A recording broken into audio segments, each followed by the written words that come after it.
Our channel ఈరోజు topic వచ్చేసి 10 and డిఎస్సికి యూజ్ అయ్యే విధంగా సోషల్ ఇంపార్టెంట్ పాయింట్స్ తెలుసుకుందాము. వీడియోని స్కిప్ చేయకుండా ఎండ్ వరకు చూడండి. ఫస్ట్ పాయింట్ వచ్చేసి సిమ్లా పట్టణంలో ఇప్పుడు జనాభా 2 లక్షలు. నెక్స్ట్ పాయింట్ వచ్చేసి తొలి మానవులు ఆహారాన్ని ఎలా సమకూర్చుకునేవాళ్ళంటే వేట సేకరణ ద్వారా సేకరించుకునేవారు. నెక్స్ట్ పాయింట్ వచ్చేసి భింబెట్కా రాతి గుహ ఏ రాష్ట్రంలో ఉంది అంటే మధ్యప్రదేశ్. నెక్స్ట్ పాయింట్ నేతి కుండల తయారీ, లోహాల తయారీ వృత్తులు ఎందుకు పెరిగాయి అంటే జనాభా పెరుగుదల. నెక్స్ట్ పాయింట్ వచ్చేసి భారతదేశాన్ని పరిపాలించిన అనేక రాజ్యాలకు కేంద్రం ఏది అంటే ఢిల్లీ. నెక్స్ట్ పాయింట్ వచ్చేసి భారతదేశంలో 2వ అతిపెద్ద నగరం ఢిల్లీ. నెక్స్ట్ పాయింట్ వచ్చేసి అనధికృత కాలనీలు అనగా మురికి వాడలు. DDA విస్తరించగా ఢిల్లీ అభివృద్ధి సంస్థ. నెక్స్ట్ పాయింట్ వచ్చేసి ఛత్రపతి శివాజీ మహారాష్ట్రలో ఏ ప్రదేశంలో కోట కట్టారంటే ప్రతాప్గఢ్ దగ్గర. నెక్స్ట్ పాయింట్ వచ్చేసి 19వ శతాబ్దంలో ఏ పట్టణంపై ఆధిపత్యం కోసం బ్రిటిష్, ఫ్రెంచ్ దేశాలు నావికా యుద్ధానికి దిగాయంటే విశాఖపట్నం. నెక్స్ట్ పాయింట్ భారతదేశ సహజ వనరులను కొల్లగొట్టడానికి ఏ నగరాలను అభివృద్ధి చేశారంటే ముంబై, చెన్నై. నెక్స్ట్ పాయింట్ వచ్చేసి భారతదేశంలో ఎన్ని కోట్ల మంది పట్టణాలలో నివసిస్తున్నారంటే 35 కోట్లు. 1950లలో దేశానికి అధిక శాతం జనాభా గ్రామాలలో నివసించు ఉండేవారు ఎంతమంది అంటే 5.6 crores. నెక్స్ట్ పాయింట్ వచ్చేసి కోటి జనాభాకి మించి ఉన్న నగరాలు అంటే మహానగరాలు ముంబై, ఢిల్లీ, కోల్కతా. కోటికి మించి జనాభా ఉంది. పెద్ద విమానాశ్రయాల చుట్టూ ఉండే నగరాలను ఏమంటారంటే విమానాశ్రయ నగరాలు లేదా ఏరోట్రోపోలిస్. నెక్స్ట్ పాయింట్ వచ్చేసి రాజీవ్ గాంధీ అంతర్జాతీయ విమానాశ్రయం ఎక్కడ ఉంది అంటే హైదరాబాద్లో ఉంది. నెక్స్ట్ పాయింట్ వచ్చేసి ఇందిరాగాంధీ అంతర్జాతీయ విమానాశ్రయం ఢిల్లీ. సువర్ణభూమి అంతర్జాతీయ విమానాశ్రయం బ్యాంకాక్, థాయిలాండ్. భారతదేశ పట్టణ ప్రాంతాలు కొన్ని శతాబ్దాలుగా ఏ రంగంలో చెప్పుకోదగ్గ ఉత్పత్తిని సాధించలేదంటే పారిశ్రామిక రంగంలో. నెక్స్ట్ పాయింట్ పట్టణ ప్రాంతాలలో డ్యాష్ వంటి సేవా రంగం వాటా వల్ల అభివృద్ధి ఎక్కువగా ఉంది. ఆర్థిక బీమా స్థిరాస్తి.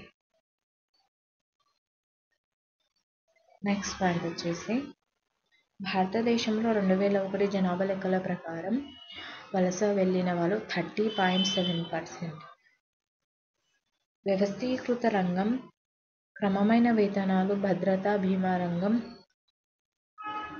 వ్యవస్థీకృత రంగం క్రమమైన వేతనాలు, భద్రతా బీమా ఉండే రంగం. నెక్స్ట్ పాయింట్ క్రమమైన వేతనాలు, భద్రతా బీమా లేని రంగం అవ్యవస్థీకృత రంగం. నెక్స్ట్ పాయింట్ వచ్చేసి 1961-17 మధ్య పట్టణ ప్రాంతాల జనాభా పెరుగుదల 3 కోట్లు. 2001-2011 మధ్య పట్టణ జనాభా పెరుగుదల 9.1 crores. పంచదార పట్టిగా ఏ రాష్ట్రంలో నగరాలు పిలువబడుతున్నాయంటే మహారాష్ట్ర. నెక్స్ట్ పాయింట్ వర్ధమాన్ జిల్లా ఏ రాష్ట్రంలో ఉందంటే పశ్చిమ బెంగాల్. పంచదార ఉత్పత్తిలో మొదటి స్థానం ఉత్తరప్రదేశ్, పంచదార ఉత్పత్తిలో 2వ స్థానం మహారాష్ట్ర. నెక్స్ట్ పాయింట్ గ్రామీణ కార్మికులపై జాతీయ కమిషన్ నివేదిక ఏ సంవత్సరంలో వచ్చింది ఇక్కడ 1990లో. భారతీయ దేశీయులు విదేశాలకు వలస వెళ్లి పనిచేయడాన్ని పర్యవేక్షణ చట్టం ఎప్పుడు వచ్చిందంటే 1983. నెక్స్ట్ పాయింట్ రాంపురం గ్రామం ఏ రాష్ట్రంలో ఉందంటే ఉత్తరప్రదేశ్. వర్షాకాల ఖరీఫ్ పంటకు ఉదాహరణ జొన్న, సజ్జ. నెక్స్ట్ పాయింట్ చలికాల రబీ పంటకు ఉదాహరణ గోధుమ. నెక్స్ట్ పాయింట్ బావుల నుండి నీళ్లు పైకి తోడడానికి ఉపయోగించే చక్రం పర్షియన్ వీల్. 1 హెక్టారుకు 2.5 ఎకరాలు. నెక్స్ట్ పాయింట్ వచ్చేసి 1 హెక్టారుకు 10,000 చదరపు మీటర్లు. రాంపురం గ్రామ జనాభా 2,660. స్థిరాస్తి పెట్టుబడులకి గల మరొక పేరు భౌతిక పెట్టుబడులు. నెక్స్ట్ పాయింట్ రాంపురం గ్రామంలో ఎంత శాతం మంది వ్యవసాయేతర పనుల్లో ఉన్నారంటే 25%. చెరుకు రసం తీసే యంత్రం ఏ విద్యుత్ శక్తితో పనిచేస్తుంది? మిస్ట్రిలాల్ విద్యుత్ శక్తి. నెక్స్ట్ పాయింట్ 2009-10లో భారతదేశంలోని ప్రతి 100 మంది గ్రామీణ కార్మికులలో ఎంతమంది వ్యవసాయేతర పనుల్లో ఉన్నారు?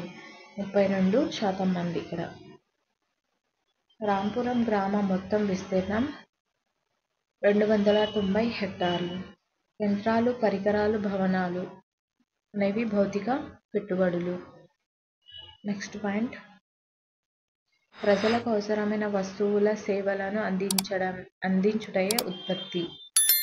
పశువుల సంతలో కొన్న గేదెలు భౌతిక పెట్టుబడి. భూమి తర్వాత ఉత్పత్తికి అవసరమైన దాంట్లో ధ్యాస్ ఒకటి, శ్రమ ఒకటి. నెక్స్ట్ పాయింట్ వచ్చేసి MNCని విస్తరించగా బహుళజాతి సంస్థ. ఒక దేశం కంటే ఎక్కువ దేశాలతో ఉత్పత్తిని చేపట్టే లేదా ఉత్పత్తుల నియంత్రించే సంస్థను బహుళజాతి సంస్థ అని అంటారు. నెక్స్ట్ పాయింట్ వచ్చేసి కార్గిల్ ఫుడ్స్ బహుళజాతి సంస్థ ఏ దేశానికి సంబంధించింది అంటే అమెరికా. నెక్స్ట్ పాయింట్ ఫారక్ ఫుడ్స్ కంపెనీ ఏ దేశానికి సంబంధించింది? ఇండియా. ప్రపంచవ్యాప్తంగా 26 దేశాలలో ఉత్పత్తి సౌకర్యాలను కలిగి ఉన్న అతిపెద్ద కార్ల ఉత్పత్తి సంస్థ ఫోర్డ్ మోటార్స్ అమెరికాకు చెందినది. ఫోర్డ్ మోటార్స్ కంపెనీ భారతదేశానికి ఎప్పుడు వచ్చింది? 1995లో వచ్చింది. వీడియో నచ్చినట్లయితే లైక్ చేయండి, సబ్స్క్రైబ్ చేయండి, మీ ఫ్రెండ్స్ అండ్ ఫ్యామిలీ మెంబర్స్కి షేర్ చేయండి. మరిన్ని ఇలాంటి వీడియోస్ కోసం ఛానల్ని సబ్స్క్రైబ్ చేసుకొని చూడగలరు.